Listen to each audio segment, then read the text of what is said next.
kita dari kelompok 6, kelompok sejarah wajib, ingin mewawancarai tentang Orde Baru. Dimulai dari perkenalan. Saya Desika Brandani. Saya Manda Dwi. Dan ini narasumber kita, yaitu ayah saya sendiri. Oke, jadi pertanyaan tentang Orde Baru yang dimana kita akan mewawancarai narasumber kita. Oke, yang pertama nih ya, kira-kira apa sih kebijakan-kebijakan yang ada di Orde Baru kalau misalkan dari kebijakan politiknya? Ya, makasih. Kebijakan politik di dalam pemerintahan Orde Baru itu yang utama adalah militeristik.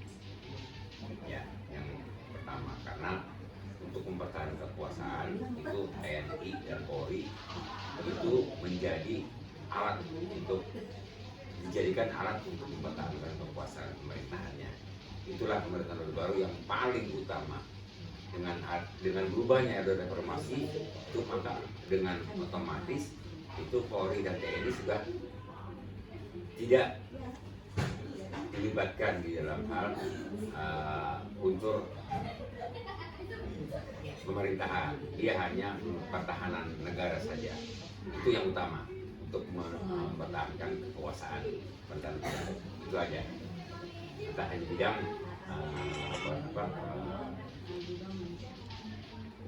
kekuasaan ya.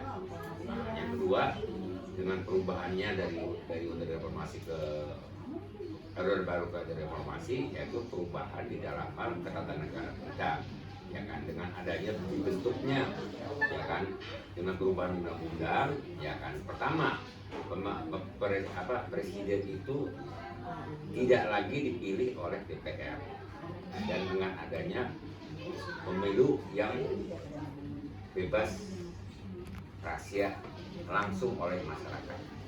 Yang dulu zaman pemerintahan Orde Baru itu presiden dipilih oleh DPR, itu yang paling mendasar. Yang kedua, dengan adanya bentukan-bentukan di dalam hal bidang hukum, dengan adanya dibentuknya yaitu KPK dan Mahkamah Konstitusi. Nah, terus prosedur hukum itu berjalan sesuai dengan aturan yang memang dasar-dasar produk hukum yang sudah dibentuk di Orde Reformasi. Itu bidang hukum. Yang apalagi kira-kira selain itu?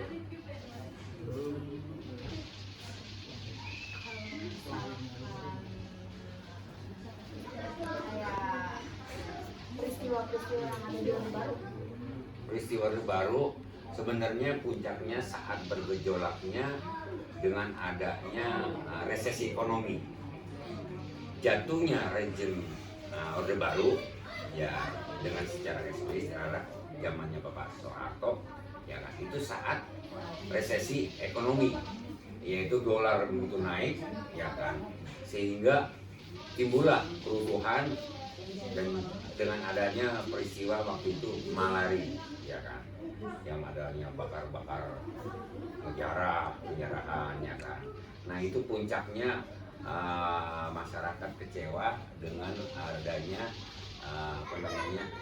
ekonomi yang begitu berat, masyarakat menanggung beban, dan juga timbul gejolak-gejolak di masyarakat, sehingga timbullah demo-demo, yaitu dengan demo-demo yang anarkis, ya, termasuk juga pembakaran gedung-gedung, toko-toko, penjarahan, ya kan. Nah, itu puncak kejatuhan daripada Orde Baru, ya kan.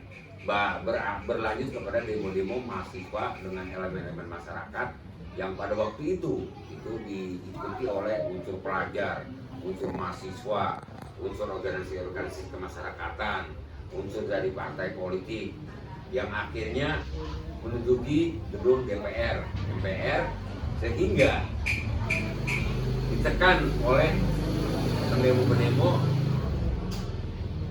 untuk mundur Presiden Soeharto. Berarti itu masa berakhirnya Orde Baru. Masa berakhirnya itu tahun 98, itu puncaknya. Tapi sebelum puncak itu, yaitu terjadinya adalah gejala resesi ekonomi, dari faktor ekonomi itu kemudian bisa jatuh karena barang-barang jadi mahal, dolar naik ya kan, BBM naik ya kan, makanya ada lagunya Iwan Fals gitu kan.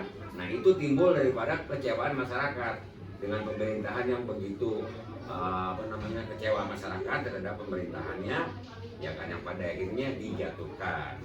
Puncak yang di tahun 98 setelah kerusuhan akhirnya bergerak demo-demo di semua DKI, terutama di daerah-daerah juga seperti itu, melalui masing-masing dan gedung DPR masing-masing, DPRD masing-masing, dan puncaknya di Senayan. Ditutupinlah, pada akhirnya ditekan, dikuasain gedung DPR, pada akhirnya ditekan untuk mundur Presiden Pak Harto. Itu terakhir puncaknya jatuhan Orde Baru.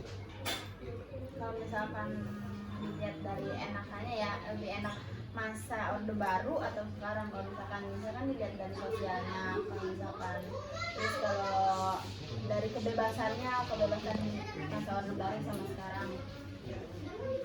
Kalau melihat di dalam hal perubahan ya kan, kalau masalah soal ekonomi ya jelas-jelas itu lebih enak zaman reformasi, karena semua ya kan seperti harga-harga ya kan itu tidak dikuasai oleh pemerintah, dilepas ke pasar harga-harga ya kan.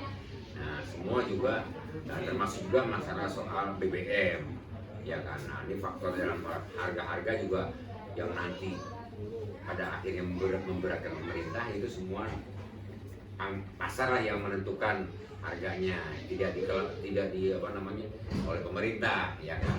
Terus masalah soal ekspor, impor gitu juga. Dulu kan dibatasi ya kan. Sekarang kan banjir. Kalau dulu dibilang kan orang mau dari luar, produk-produk luar sekarang bebas gitu kan.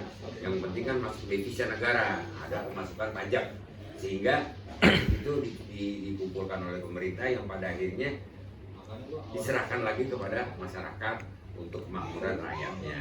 Jadi dengan adanya faktor barang dari luar masuk, yang penting bayar pajak itu dikumpulin oleh negara yang pada akhirnya diserahin lagi kepada masyarakat ya, dengan adanya mungkin bansos, apalagi tuh banyak PKH yang sekarang itu sebenarnya semua dikumpulin dari pajak kendaraan, pajak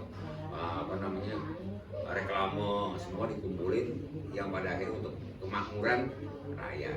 Berarti menurut Ayah lebih enak di zaman reformasi, di zaman Orde Baru itu? Tergantung ya kan. Kalau orang pemikiran ini kan, kalau bicara kesenangan itu kan dari faktornya masing-masing. Kalau ada yang kepentingannya dulunya ada hierarkinya, sejarahnya kepada masa lalu, pasti berpikir enakan dulu zaman Pak Harto. Tapi kalau ada yang dulu memang sejarahnya memang tidak suka, ya pasti juga nggak suka. Tapi yang jelas secara umum lebih enak zaman reformasi, karena semua diberi kebebasan masyarakat. Yang dulu terkungkung, dibatasin pergerakan masyarakat di dalam hal berekspresi. Sekarang kan dibebaskan, mau demo yang penting lapor izin, dulu nggak sembarangan ya kan, diberedel, diculik, hilang, bisa-bisa nggak tinggal nama kan gitu. Sekarang dibebas gitu. Orde Baru itu berarti nggak sebebas sekarang. Betul, karena dikatakan pemerintahan rezim diktator ya kan, otoriter. Itu sifat-sifat di dalam pemerintah zaman Orde Baru itu diktator, otoriter. Nah, sehingga masyarakat merasa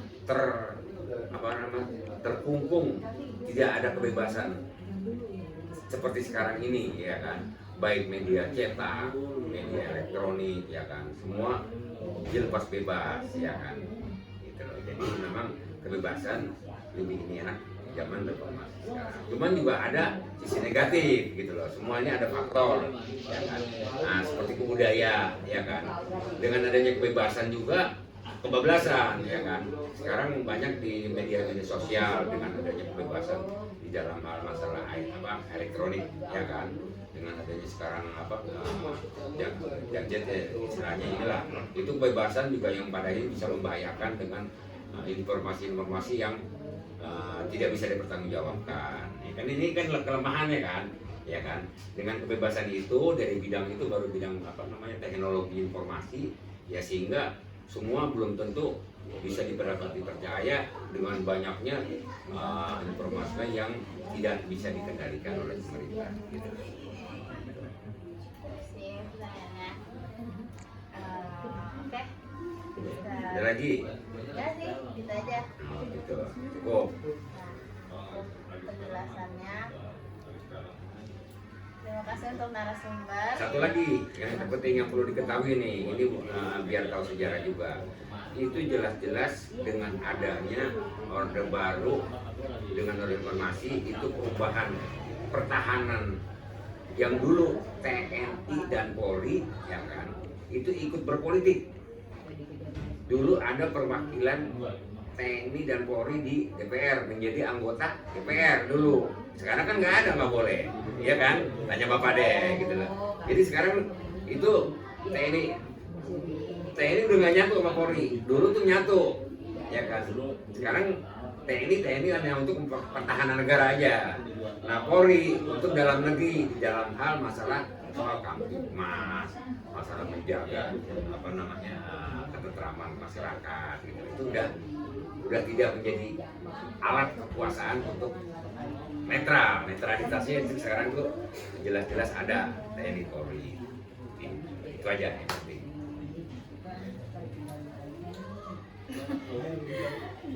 Cukup jelas dari narasumber.